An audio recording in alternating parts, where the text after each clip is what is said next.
All right, let's dive right in. If you're running a business, you know you have to spend money to make money. It's a given. But here's the question you absolutely have to ask. How long does it take for that new customer to actually start making you a profit? Let's figure that out. You know how it goes. You're pouring money into sales, into marketing, all to bring new customers through the door. It's a necessary upfront investment. And this is the million-dollar question, isn't it? When do you get that investment back? Is it a month? A year? Knowing this can literally be the difference between a business that thrives and one that's just, constantly gasping for air.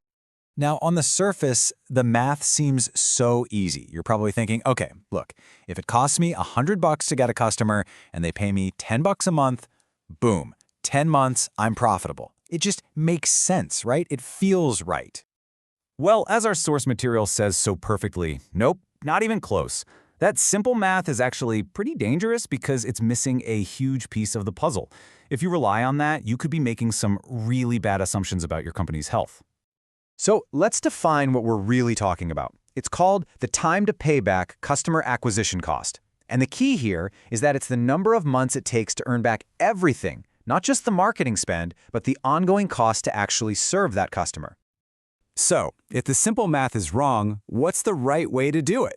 Well, the real formula, the one that gives you the true picture, only needs 3 key inputs. Okay, first up, you've got your CAC. That's your average customer acquisition cost. Simple enough. Then you've got your MRR, your average monthly recurring revenue per customer. But here's the secret ingredient, the part everyone forgets, ACS, the average cost of service. This is what it costs you every single month just to keep the lights on for that one customer. And here it is, the real formula. You take your customer acquisition cost and you divide it by your gross margin. That's your monthly revenue minus the cost to deliver the service. This little chunk right here, this is the actual cash you're putting in your pocket each month. All right, enough with the theory. Let's actually put this to work. We're going to walk through a super clear example from our source material to see how this plays out in the real world. It really just comes down to these 3 simple steps. First, figure out what you paid to get the customer. Second, figure out how much real profit you make from them each month. And third, you just divide the first number by the second. So let's plug in some numbers. Okay, for our example company, let's say their average customer acquisition cost, their CAC, is a cool $8,500. Now, after you subtract all the costs of serving that customer, their actual monthly profit, what we're calling margin-adjusted revenue, is $1,000. So now we just do the math. We take that $8,500 acquisition cost, and we divide it by that $1,000 in actual monthly profit. And there you have it, 8.5 months. That is the real payback period. That is the exact moment this customer stops being a cost center and starts being a profitable part of your business. So, 8.5 months. Is that good? Bad? And why should you even care about this number so much? Well, this is where it gets really interesting, because this metric goes from being a simple calculation to being a powerful tool for your entire business.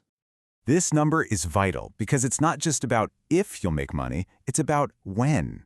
And for any business with recurring revenue, timing is everything. It dictates your cash flow, your ability to grow, and it's a massive signal to everyone, your team, your investors, about how healthy and efficient your business really is. So what should you be aiming for? Well, the gold standard in the industry, especially for subscription companies, is a payback period of less than 12 months. If you can get your initial investment back within a customer's first year, you have built a seriously efficient growth machine.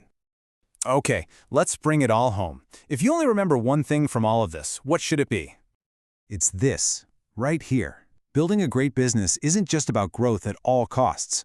Real sustainable success is about efficient growth. And the best way to measure that efficiency is how fast you can get your cash back in the bank after you've spent it getting a customer. And that leaves us with one final big question for you to think about. See, calculating this number is the first step, but the real work, the strategic work, starts now.